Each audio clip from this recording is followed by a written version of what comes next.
Welcome back to the Road to National series. In today's episode, I'm going to take you through an upper workout. Now, this was supposed to be an upper dynamic workout. However, I'm going to call this sort of an upper recalibration workout. So if you've been following the series, the last two episodes, you'll have seen I've basically had the worst week of training of my life. Both my upper and lower max workouts, I was so drained and I just completely missed all of my attempts. So this was supposed to be an upper dynamic workout. However, I decided to treat it like a deload and basically try and recalibrate, recuperate myself, and then get back to training properly next week. And actually, after this workout, I felt terrible. Towards the end, I got really lightheaded, and I think basically that I'm actually ill. So when I went on holiday to Italy like 2 weeks ago, some of my family members had been ill and had been feeling ill, and I think I was fine. My immune system in general has improved over the last few years, and I think in this case, that's actually been a bad thing in that I didn't immediately get ill and didn't realize I was ill. So I had one good week of training when I came back just because I'd been rested whilst I was in Italy, and then it's just hit me like a ton of bricks, and this week has gone terribly. So after this workout in particular, I've got much more ill, so I think I'm actually just going to take the weekend off, not even do my lower workout, and just come back next week, treat that as week one of the cycle, like reset all of my dynamic efforts and everything, and just restart training from there. So my first accessory here was dumbbell press, just an incline dumbbell press with the 30 kilo dumbbells. So I also mentioned last video that I've been in a deficit as well. So that has compounded my feeling of being really drained. I'm trying to drop weight and get back into the 105 kilo weight class. And whilst I'm doing that, I'm going to take that as an opportunity in particular to build up my work capacity and my base of strength. So I'm going to do much higher rep sets in general for all of my accessories. That is also the point of conjugate. You're meant to be training high volume and like low rest times and maintaining a high work capacity throughout the year. So your heavy work is meant to be your max and dynamic effort, and then the accessories are meant to move almost more like this workout, even when not doing a deload. So yeah.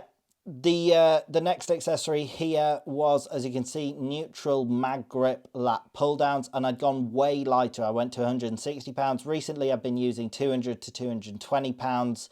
I had to lean back a bit on this because as I reached my top position, the weight stack was actually hitting on itself, like it was bottoming out. So that's one of the reasons I leant back there. It wasn't actually a strength issue. I wasn't trying to use body momentum. I just found that I didn't have the range of motion on the machine that I'd have liked. I don't know what was happening there. I'll see if there's any mechanical issue. It felt like the wire was stretching a lot, like the actual cables, which was reducing my range of motion. Anyway, I'll look into that, but other than that, it went okay. My next accessory here is overhead tricep extension. So again, these are much lighter than I have been going. I've been going at least 55 kilos, but in the 55 to 65 kilo range. And here I'm only doing 45 kilos.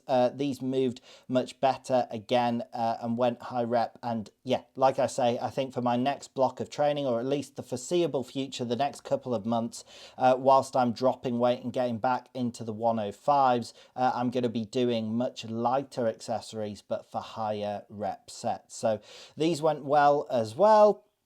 Then the next accessory is where I really started to notice that I was lightheaded. So I was doing these loo raises with the 10 kilo dumbbells. Now normally I could get sets of 15 on this, but literally just part way through these, obviously these are light dumbbells. In general, this is not like a neurologically taxing exercise like if I did a heavy RDL. That's also an accessory, but obviously it's much heavier. When I did my RDLs early in the week, they were like 220 kilos. So it's a much greater strain on the body. However, I felt more lightheaded from this than even like some heavy taxing accessory. So that's when I noticed that I was feeling pretty terrible, to be honest, like here, there. I just realized as I was done with that set, I feel terrible. And that is why I'm going to rest for this weekend and try and recuperate, get in some proper sleep.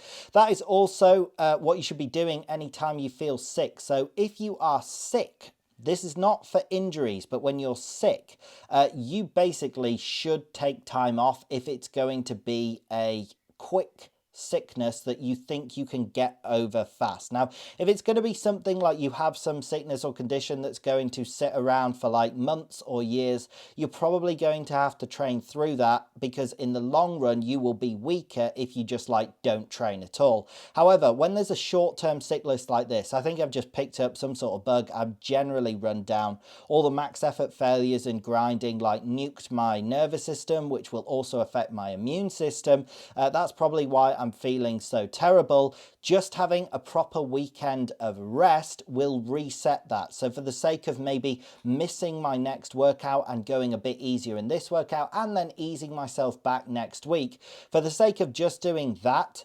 and missing one workout, I'll be back to strength quicker. That's actually the optimal thing to do for my strength training. So when you're sick, if it's like a quick hard-hitting sickness like most are, like a flu or something, you should just rest. And you can also, if you're in a deficit, I might up my calories a bit to give your body the energy to fight the sickness. So my final accessory here was hammer curls. Again, I went really light on these. I can do hammer curls with like 30 kilo dumbbells, so double the weight, but only for like sets of 6s. I decided instead to get sets of 20 and just lightly pump up the biceps. And I didn't do any ab exercises at the end, because when I strain in abs, like sitting up, I feel terrible even at the best of times. And with the way that my head was feeling today, I just didn't bother doing it. So that is it for today's video. I hope you did in fact enjoy the video. If you did, drop it a like, drop it a comment, subscribe, click the bell, all of that good stuff. And I hope you have a better day than me.